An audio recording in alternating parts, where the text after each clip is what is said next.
আমরা যারা কালোজাম মিষ্টি বানাতে পারি তাদের প্রত্যেকেরই একটা নিজস্ব রেসিপি আছে, এক একজন এক একভাবে বানায়। আসসালামু আলাইকুম দর্শক, চলুন আমি আজকে আমার রেসিপিটি আপনাদের সবার সঙ্গে শেয়ার করি।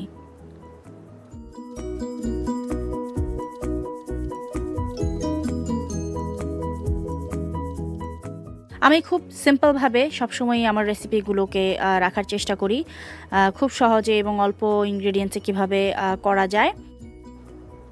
তো আমার আজকের এই রেসিপি ফলো করে মিষ্টি বানাতে যা যা লাগবে তা হচ্ছে ছানা লাগবে 1.5 কাপ। ছানা বানানোর আমার আরেকটা ভিডিও আছে আমার চ্যানেলে, আপনারা সার্চ করলেই পেয়ে যাবেন। তো ছানা লাগবে 1.5 কাপ, সুজি লাগবে 1 টেবিল চামচ, খাবার রং লাল লাগবে, এটাকে লাল বানাতে যতটুকু লাগে।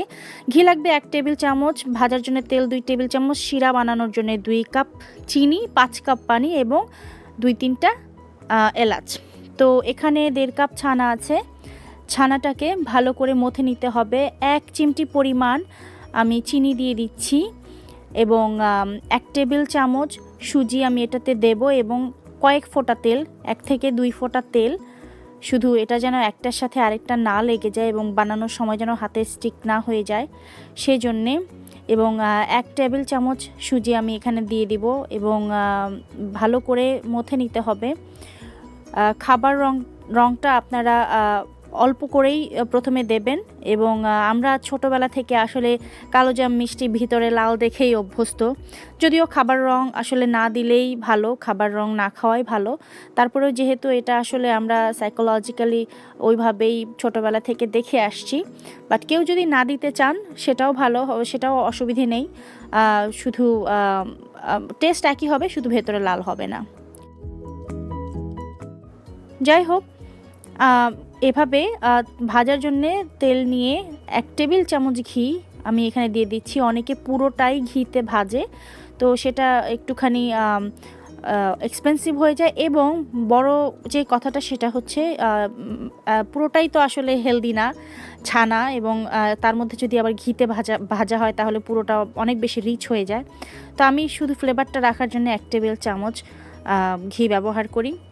তো কালোজামটাকে আপনারা যেভাবে যে শেপ দিতে চান সেই আকার দিয়ে ভাজার জন্য দিয়ে দিবেন। খুব ইম্পর্টেন্ট কালোজাম বানানোর ক্ষেত্রে সেটা হচ্ছে তেলের আঁচটা, মানে চুলার আঁচটা, তেলটা যেন একদম লো হিটে থাকে, মানে অনেক সময় নিয়ে আপনারা এটাকে ভাজবেন, অল্প অল্প করে, ধৈর্য হারালে হবে না। কিছু কিছু জিনিস আসলে একটু সময় নিয়েই করতে হয়, সো এই ক্ষেত্রে আপনারা একটু ধৈর্য হারাবেন না। খুব অল্প আঁচে এটাকে, যত অল্প আঁচে ভাজা যায়। এবং আমরা কালোজাম মানে একদম কালো করে ফেলবো না, মোটামুটি একটু ডার্ক ব্রাউন হলেই, এরকম মানে কালো ডার্ক চকলেট টাইপের কালার হয়ে গেলে সেটাকে উঠিয়ে নেব। এবং আমি উঠিয়ে একসাথে রাখছি কারণ শিরায় আমি সবগুলো মিষ্টি একসাথে দেব। আদার হ্যান্ড আমি চিনি 2 কাপ চিনি, 5 কাপ পানি এবং এলাচ দিয়ে চুলায় হাই হিটে বলক আনার জন্যে শিরাটাকে দিয়ে দিলাম। শিরাটা যখন অল্প আস্তে আস্তে গরম হতে হতে বলক হয়ে যাবে, বলক চলে আসবে ভালো করে, তখন আমি সবগুলো মিষ্টি একসাথে দিয়ে ঢাকনা দিয়ে ঢেকে দেব এবং হাই হিটে 10 মিনিট রাখবো।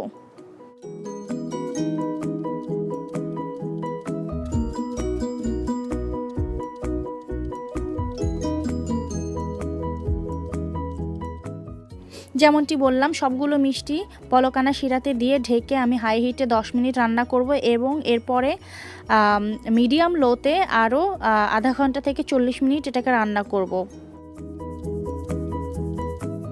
একটু খেয়াল রাখবেন শিরাটা যেন বেশি ঘন হয়ে না যায়। যদি এর মধ্যে মনে হয় শিরাটা একটু ঘন হয়ে গেছে, তাহলে অল্প একটু পানি উপরে ছিটিয়ে দিয়ে আবার ঢেকে দেবেন এবং চুলাটা বন্ধ করে দেবেন। আরও আধা ঘন্টা জাল দেওয়ার পরে লো হিটে আমি এটাকে উঠিয়ে দেখছি, এটা আসলে হয়ে গেছে।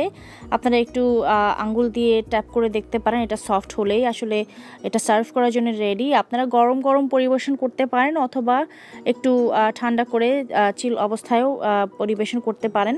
অবশ্যই পরিবেশনের আগে মাওয়ায় একটু গড়িয়ে নেবেন, দেখতে আরও ভালো লাগবে। আশা করি আমার আজকের এই রেসিপি থেকে কেউ না কেউ অবশ্যই উপকৃত হবেন। যদি আপনাদের ভালো লেগে থাকে লাইক, কমেন্ট, শেয়ার এবং সাবস্ক্রাইব করতে আপনারা ভুলবেন না। আমি প্রতি সপ্তাহের মঙ্গলবারে একটি নতুন রেসিপি আপলোড করব এবং অপেক্ষায় থাকবেন সেই পর্যন্ত। Stay safe and keep eating healthy. আল্লাহ হাফেজ।